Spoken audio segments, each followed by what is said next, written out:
Look up the word crazy in the dictionary and you might just find an asterisk beside the definition that says, listen to the Subiquitous podcast featuring Sue Duffield and you'll find out what crazy means. Sue's travelogue journey of unfiltered stories, impossible miracles, and faith-filled fun will be revisited right here. So buckle up and let's get going with this humorous travelogue of an unfiltered saint, Subiquitous. Hi, everybody. This is going to be so much fun. I promise you, this might be the behind the scenes a little bit, things that we've never really publicly talked about, and things that we have that just stay in our minds forever when you have a good memory and you also have a funny memory. We're going to call this Recording Studio Bloopers and Beyond. It's not so much the blooper as it is the backstory. From beautiful palatial studios that we've been in with thousands and hundreds of thousands of dollars of equipment and beautiful furniture and glorious places to just skip behind the scenes and record your favorite song. To the ones like Hellfrick Studio, which was not too far outside of Allentown, Pennsylvania, that literally looked like a barn. So we're going to talk about recording all these years. And Mr. Jeff Duffield, we have done this for a long, long time. We have. It's interesting that today we do this on this subject because... not that you haven't. You've spent a lot of time in the recording studios, but this is in my wheelhouse. This is in your wheelhouse. And I will say this. Because I've spent probably thousands of hours more in studios than you have. Because as soon as you're done, you're out of there. It's time to tell the world the truth. You hate recording studios. I am not a fan of recording studios. Your husband owned his own recording studio for nigh unto 15 or 20 years, and you had to be drug into that. I mean, literally drug, kicking and screaming. Yes. And promised all kinds of benefits that if I would come in and do this vocal, I'll take you out to dinner. Boy, it's not far from the truth. But I've got a little better. I think I got a little better. You know why? Because it's very accessible. I don't know. It's right in your own home. It's in my closet. Yeah, well, or actually your living room for that matter. No, well, I'm going to tell you something right from the get-go. First of all, we want to thank everybody for tuning in. This has been a journey so far, and we're actually going to talk about something that we're doing right now. Yes. It's kind of weird, isn't it? We're talking about recording, but yet we're doing it. But it's more fun. And the stories get better when you have more individuals. Oh. And oh, yeah. And then they're all musicians. The more the merrier. Well, the musicians are just completely burnt out. There's no hope for them. No. And there's no hope for us, really. That's why we have Jesus. No, but we have a semblance of civility with each other. Anyway. Well, and for me, now let's go back. We're going to go way back on this one. Okay, and as stories come to your mind, make note of it. Well, they're already popping up. I've thought about five of them just as you've done your intro. We would have no problem with this episode today. No. This is episode number 24.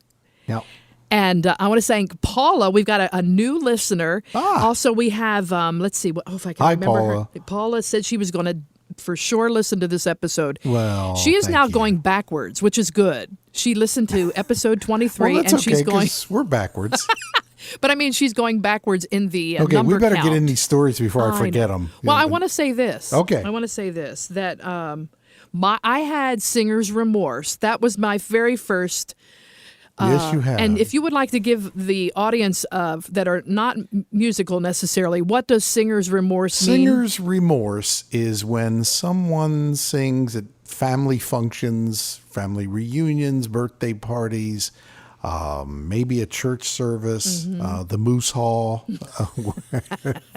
assuming the moose is quiet. Did you say funerals too? Funerals, weddings, yes, bar mitzvahs. The average singer. The average guy, the average guy who may be, or lady, who may be school principal, or she may be an executive, or he may be an executive, or a factory worker, whatever.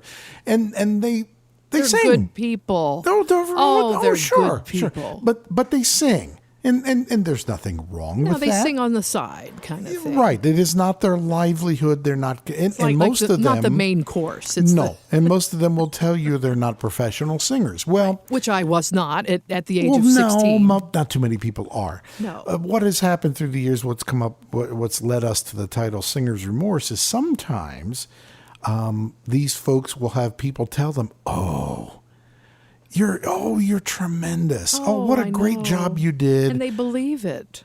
And that's the first step there to the downfall. They actually say, maybe I am. Well, and there's nothing wrong with that. We want to edify. There's nothing wrong with any of this. But when you lie, then that's not good. Don't lie to somebody who can't sing out of a wet paper bag and tell them they're good. Sometimes it's not even lying. Sometimes the person giving the compliment doesn't have any hearing. Well, or judge that's of music another talent. podcast. Anyway, they'll say to the person, you did a fine job, and then here comes the killer. This is the killer statement. You ought to make a recording. Oh, yeah. Yeah. And listen, I don't claim, my motto has been for my recording studio for many years, you got $1, you can holler. You got $1, because you can I got bills holler. to pay. So, if you want to record, no problem. Right. And then they go in and record, which is fine. And some of them are okay. Some of these folks that have had singer's remorse, like yourself, are not bad singers. No. But you sound differently. This is human beings in general. You sound differently when you sing in your own head. Yes. Versus other people listening to you. And that was my thing. We were at Baldwin Sound Studio, probably 1971, and something like that. And the first time you recorded and you heard your own voice they played recorded. It back. Yes. They played it back. And you almost went out and committed Harry Carey. And I went, this is not me. This is not me. This is not what I hear. And it was. And even my mother was like, what was that? Yeah. In that particular session, there was a lot of things there that would. But I did. It's hard. It's like with every other trauma in your life. The first time I heard my voice recorded was instant trauma. And you're making it out to be a lot worse than it was. You were 15 years old. Your voice. Hang on.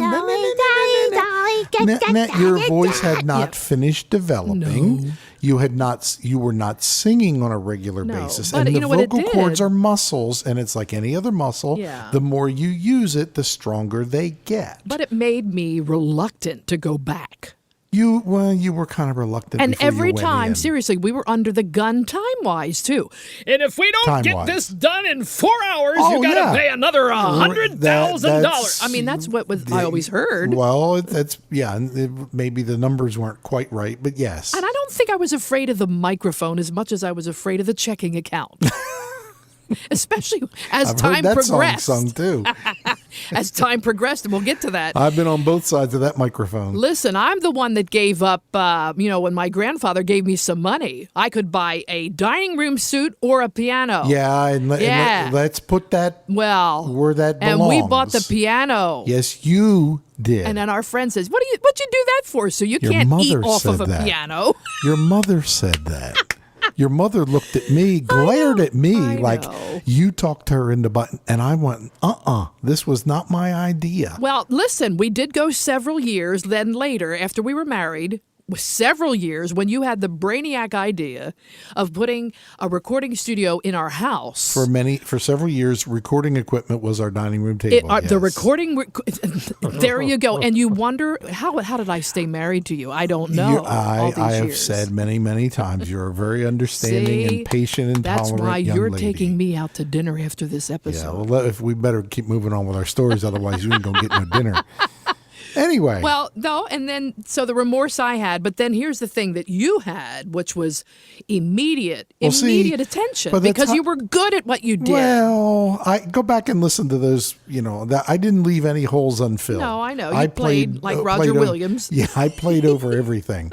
Even vocals. I didn't know a hole I couldn't fill. But you were 15 years old, you played your first recording session, right? 14, but 14. Who's arguing? Oh, yeah. wow. But, okay. But here's the deal with that, okay? I knew from probably 12 or 13 years of age that I was going to do this. I know. Well, I didn't know what I was going to do. You were going. You were clue what I was going to do. You were an all honor student. You were going to go off and get a big fancy education. We've talked about that before. Don't bore them with the same detail. That's what you were going to do. At least that's what your parents were. Well, I'm going to say I had a lot of people barking Francis Bradway in my ear. Okay, I had a lot of people. You're naming names here. We said we weren't going to name names. Yeah. Well, I had a few people in my little church. God bless her memory. Yes, who said, Sue, well, she said it to me. God's got a calling on your life. And that's you not should what she said to me. And there was a part of me that kind of fought that. Well, and your grandmother did too. Before she passed away. She made me take accordion lessons. Yeah. Well, that didn't help your singing. No, it didn't. Anyway, but I can play Flight of the Bumblebee. Well, now it's really odd to me that we're talking about rabbit trails. You're usually the one that pulls the rein back, but we need to get back to studio stories because that's what I heard you say. Well, then tell us. The subject matter was going to be about. Right, but can I just tell you from my perspective? There's one thing that stands out when we finally got up enough money and were able to put a recording studio in our house in Bridgeton in the basement. Yes. The one thing that stands out to me is the timing of flushing the toilets upstairs. It was one of those things that we tried to think of many things, and we did. Yeah. We covered a lot of possibilities between my father and I. For the most part. But God forbid if you were doing vocals, I couldn't go to the bathroom for hours. Yeah, the plumbing was put in the house, and the main drain coming from our bathrooms was right over top and alongside of in the wall where our piano was placed. I know. And I guess, in hindsight, we probably should have moved the piano around a little bit and tried different places. There's a lot of hindsight going on here. I was the Monday morning quarterback on a lot of stuff like that because I know. Let's face it, you're right. And I will take it wholeheartedly that your wife here was very, very kind. Yeah. But you know what I also saw, though? I did see this. I saw a little bit of the future. I saw, you know what? This man is going to make a living doing what he's doing. Some would call it that. And when that happens, we'll be so happy. We can't wait. Are we still waiting? No, honestly, people, seriously, Jeff has done amazing things. And, he still does. And many studios. But there are some funny stories about clients, about tape, about something happened on one of our projects where the bass was absolutely non-existent. Remember that? On that, in moments like these albums. Yes, without getting into the weeds about what happened, because 40 years later, we really don't know. We still don't have an idea. And you recorded the bass. And I had engineers in Nashville tell me, they couldn't figure it out. But bottom line was cancellation. The album was recorded, the album was mixed. Somewhere in the process, out of phase. Which was so bizarre. It was very bizarre. And what happens when you have a stereo recording that's out of phase, you lose all the low end. So there was no bass guitar or no bass on it whatsoever. So we play the final product. We get the records delivered, or we pick them up. Well, the engineer in Nashville did perform a couple of miracles. We did at least hear some bass. But it was awful. But it wasn't good. No, it was not. See, and there you go. Again, that was not singer's remorse. No. That was engineer idiot. That was wife speak, oh my gosh, back your husband remorse. Because I'm trying to say, okay, all the projects that you've done, and then finally one of our projects, it absolutely comes crashing down. It was one of the first in our own recording studio. Yeah. And that's right. And as I say, I still don't know to this day, and no one, and I've asked several people who know a lot more about engineering than I, what happened, and Rick Sandage, to this day, has our engineer. Yeah. He engineered the original tracks. He was there during that session, and he doesn't have any idea what happened. It was like it was bizarre. The devil was after that. Yeah, it was bizarre. Yes. Well, anyway, I don't know what it was. That was a tech error. That was not goofy happenings. Well, let's go back a little further. Okay, go ahead. and then you can, before I lose all my stories. No, you won't lose any stories. I want to tell you another kind of an artist remorse that I had. Maybe not singer's remorse in the studio, but more like an artist remorse. And I'll tell you what that was. In Nashville, when we recorded with Sammy Hall. Right.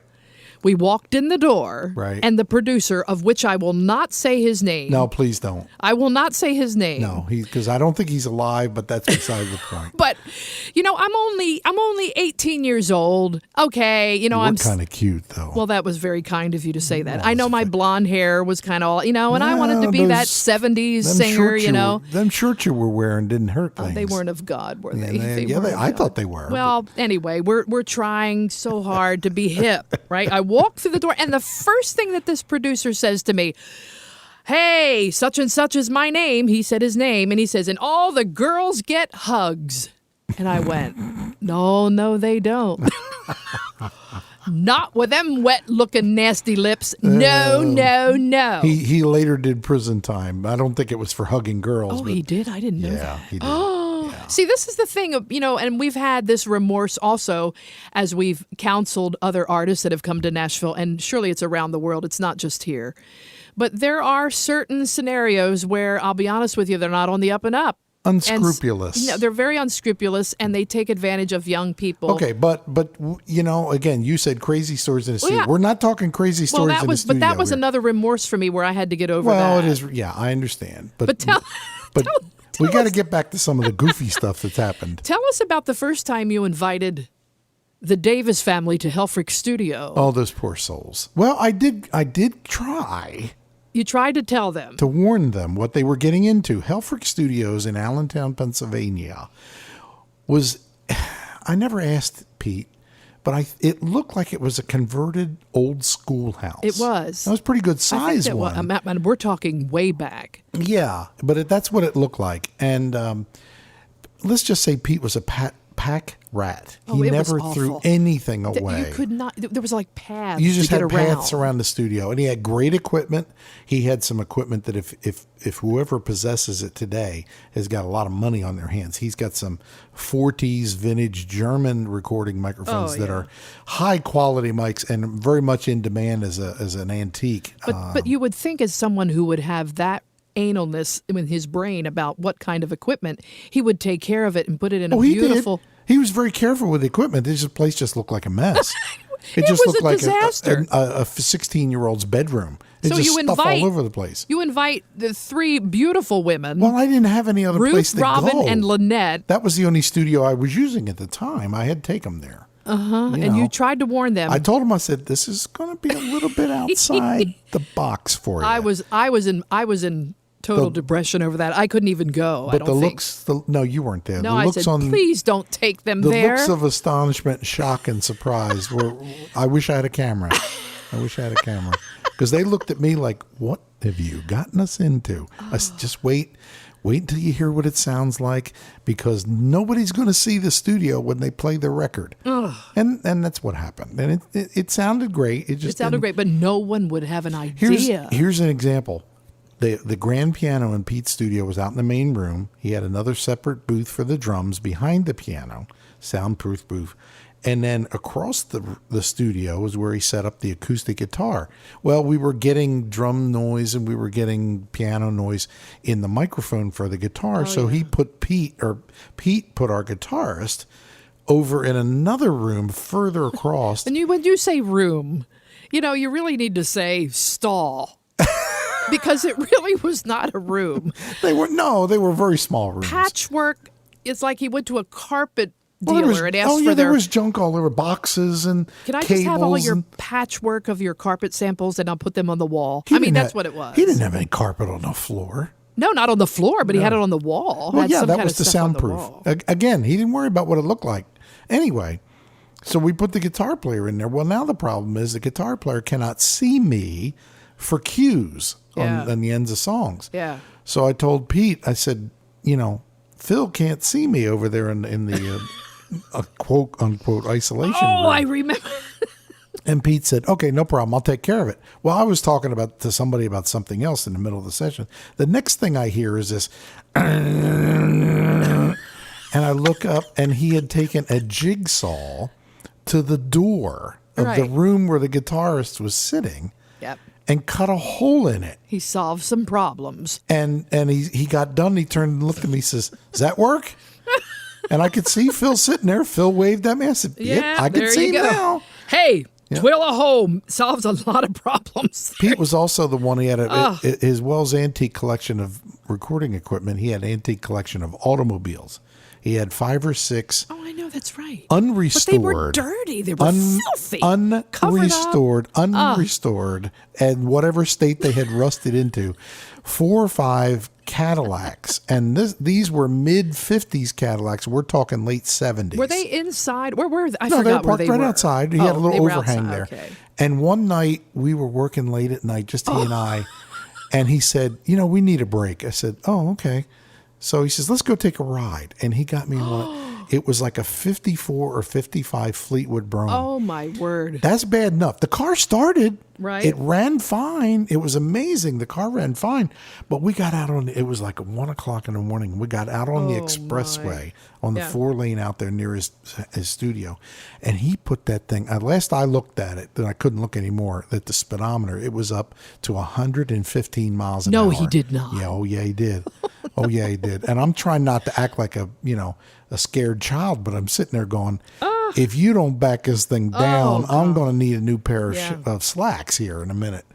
And fortunately he did. But yeah, it was getting at 115 miles an hour. That 20-some-year-old car was starting to rattle and shake just a little bit. Well, I remember one of Pete Hellfrick's, my favorite, as an engineer. He was extremely brilliant. Yeah. Extreme, almost to a point of savant-like, I think, probably. Yes, very much. But yet the wisdom of everyday things just kind of confounded his brain. Yep. This is what happens with people in recording sometimes that we see. They have so much energy and so much gifting and so much talent, but they forget, Pete was not an atheist. He was a agnostic. He wasn't sure. He said. Right. He wasn't we sure. had some great conversations with him. And one day he and I were talking about that very same thing, and he brought up the subject of the hereafter. Yeah. And the possible judgment. Because I'll tell you what, he knew the Bible better than a lot of preachers there I've is met, no doubt. and myself included. Right. But he just wasn't sure. Right. Because someone that is that intelligent struggles with trust and faith. Yeah, they do. And it was difficult for him to just hand over control, if you will. Yep. Well, he was talking to me about that, and I believe really that God spoke through me that day, because I'm not this smart. And I looked at him, and he said, he just doesn't know. And I said, well, Pete, I would rather live my life the way I am and trying to live a Christian life and find out at the end that I was wrong and it doesn't exist. Yes. Than to live the way perhaps you and others are, not embracing the Christian faith, and find out someday at judgment that you were wrong. Right. Because there's no do-over. So what you're saying is then, even through the bloopers and then through the craziness of beyond the studio that we've had, there's been some really good times of ministry in some of these places. Absolutely. But I do remember but we're not talking about religion and ministry today. We're talking about goofy stories. We're going to get to that. Okay. I will say this, the funniest thing about Pete is when you would turn a light off or whatever, and he'd say, "Oh my gosh, there's only 332,000 more times that we can turn that off." That actually started with a button on his recording console. He had this MCI recording console. As if he counted every time he turned it on and off. I was sitting there mindlessly pushing a button on there, just up and down, up and down. There was one of the control room buttons for it. And he came in and he saw me doing that. And he looked at me and says, there's only so many thousand pushes in that button. That's right. You just used about 5 of them. Oh. I said, ouch. There you go. But that's how the mind works. I know. But, and then we need to move on from Pete. Because there's a whole nother 40-year history after Pete that I've got in the studio. But one of the last times I was up there at his studio, he looked at me and he said, someday you're going to have your own recording studio. And he was right. And I looked at him like, you are from the moon. He planted that seed. That's right. I said, there's no way I could handle that. He said, there's equipment coming that you're going to be able to afford. And I'll tell you what, a year later, I had my own studio. Yeah. It was a year later. God uses interesting people along the way to plant seeds in your heart. And I learned a lot from Pete. Oh, we did. A lot from Pete. We sure did. Yeah. So then the actual studio building that you built later on Deerfield Pike in Bridgeton. And we all know where that is. Yeah. the thriving recording capital of the world of Seabrook, New Jersey. Yeah, Bubba. But I remember, Jeff, and this, oh my word, we were in the studio and you had so many wonderful musicians. This was the fun part about me showing up would be either bringing you food or being the retriever, kind of like the modern day DoorDash. Once every 4 or 5 months, where you would actually darken the doors of the place. Well, but one time I remember you had all these guys that would come up from Washington, and they were string players and violinists and viola and all that. They were symphony players that came. They worked in the military at one point. They were retired from the military, right? But they played in the symphony. Some of them played in the Strolling Strings. That's right. The Air Force Orchestra. That kind of. They were and the great first players. thing that they would say when they walked in the door is number one, how many songs, and when do we get pizza? When do we get pizza? When is Sue delivering the pizza? Yep. That's right. That's a tip.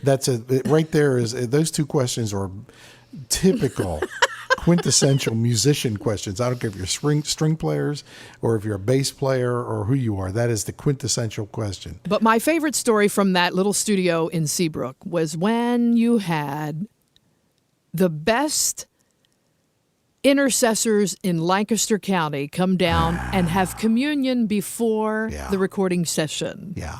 All well-meaning. That's what they said. They told you that, right? That's exactly what they said. We are the best intercessors, and while you're recording our friends on the other side of the wall, they're going to sit in the office and pray. We're going to sit right. Which is nothing. No. Let's qualify. Nothing wrong with that. It's wonderful, actually. It's a tad comical, but it was nothing wrong with However, it. what was funny was the fact that you have a couple of musicians that weren't into Well, that's what you bring into the... that kind of... you brought them into the equation. Well, one of them was... demonstrative way of praying. Let's just say that much. It was very loud. He had a denominational upbringing where they do not express themselves quite like that. Right. So then they offer communion, and they said that they had all the musicians. He was familiar with. Right. But what was funny, he said no one laughed or no one said anything, but all you could hear in the room was... all they brought was bread. They brought they didn't bring any wine or grape juice. You or don't let me tell this story because you weren't there. They walked in with a bottle of grape juice, Welch's grape juice, and a loaf of bread. I don't know if they thought they were feeding the 5,000 but there was only 4 of us and 3 or 4 of them, so there wasn't that many. And all they did was take one of the slices of bread out of the loaf, and we passed that around, standing in a semicircle in my lobby of my studio. Right. And of course, everyone's trying to be holy and respectful and all. And of course we put this white bread in our mouths, and everybody's standing there chewing it, and that's what you heard. Yeah, that's so. Then it started from there. Your drummer and your bass player lost it, and you found them. Where did you find them? Well, that was for something different later in the day. I can tell that if you want. Okay. Do I dare? Well, yeah, something about the drum booth. I forget what it was. No.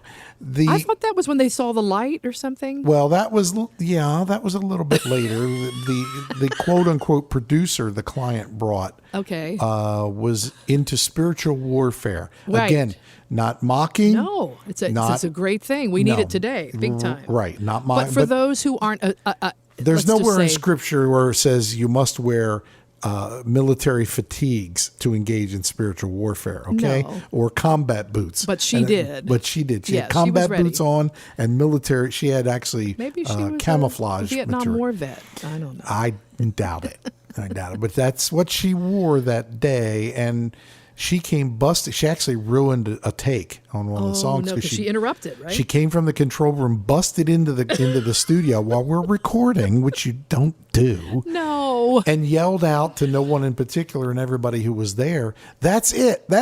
I see the flash of God's presence or something like that. And I'm sure, maybe she did see that. No, that's kind of like saying you had indigestion. Oh, no, but what really happened was... The drummer was hitting the cymbals, and the cymbals, if anyone's seen a set of drums before, they rotate and flip back and forth on the stand, and the bronze cymbal was flipping as he hit it, and we had track lighting in the drum booth, and the track lighting was hitting the cymbal, was reflecting in her eyes.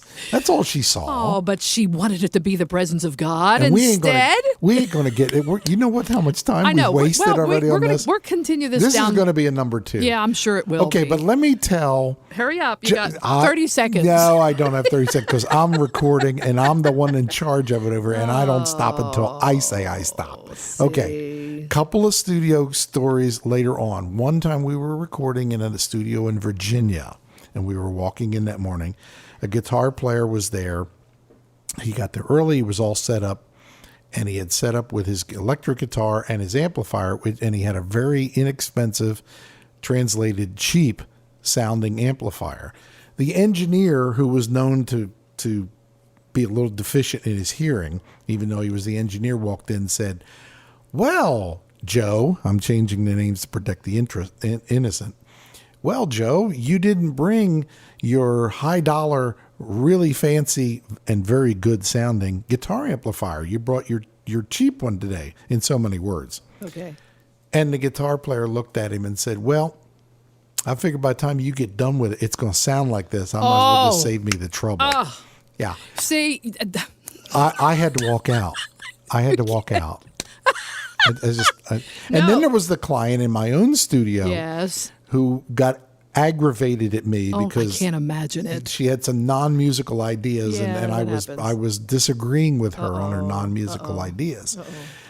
My bass player, and I'm going to send this to him to make sure he hears this. My bass player, for a long time, over 40 years, the inimitable, one and only, very highly talented and good friend, like a brother to me, Robbie Meadows, was there that day. And Robbie is, among other things, a people pleaser, and he wants everybody to be happy. So his name again is Robert, right? Not whatever. So he tried to intervene on my behalf and make peace with the client who was quite agitated. He's trying to do what I do with you sometimes. Yes, and he was saying to the client, "Listen," and I can't even tell your name now, and it's probably a good thing. "Listen, so-and-so, I think what Jeff's trying to tell you is this." She looked at him and said, "Listen here, Rod." Listen here, Rod. Yeah. Now, if you weren't there, it's probably not very funny.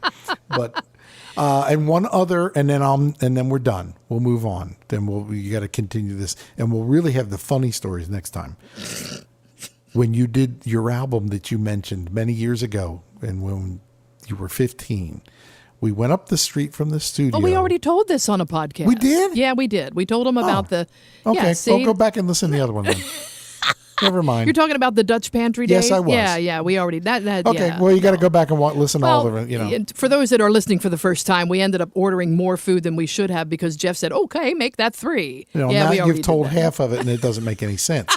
Your mother and father ordered plates of chicken pot pie, and I said to the waitress, "Make that 3." And she brought 5, which made no sense. Yeah, okay. It was I know, funny here. that's okay. But here's the cool, from me sleeping on the floor, getting takeout for you guys when you're in the recording studio. Yes. I remember, though, Jeff, you staying up late 3 days in a row to get this project done for hours. me. I was awake for 24 and hours. I literally had only a few hours before I could get on the plane. And we had to have you see. And we had to CDs have that master done. Plus, we had to duplicate ourselves. And package them. And have me on the plane. And I'm going to be honest with you, for those of you listening right now, this is when we first moved here. And we literally were counting pennies. I mean, it was just. Very much so. And we so desperately needed to sell these 150 CDs that I took with me to that conference. Yep. And you know what? I sold every single one of them, and Thank it was God. worth it. It was worth it. It was worth it. I finished at 6 a.m. mixing that album. Got you the CD to duplicate. You made 100 copies or whatever it was that you had, and you packaged them up. Yep. Because you'd just gotten up out of bed. Yeah. And I kind of laid down for an hour maybe, and then you had everything packed. You had to go to the airport. Got in the car. I drove you to the airport. Came back and got in bed and collapsed. And Annie was living with us at the time. She came home about 4:30 in the afternoon, and she said I was still zonked out in bed, snoring away. Oh, it was crazy. Yeah, I was tired. And then later on, in we may continue this, we may not, I don't know. But I want to just throw in this last one. When Wendy Miller and I were singing in the studio one night, and we were doing some background vocals, and a mouse crawled across the floor, and no one saw it except Wendy. And so we're singing. Go tell it on the mountain, over the hills and everywhere. And back away from the mic. Go tell it on the mountain. And then she saw that Jesus Christ is born. And it was much louder than that. I know. Well, you told me to back away. And I appreciate it because, we have to be able to use this equipment for other podcasts. Well, we're done this particular podcast.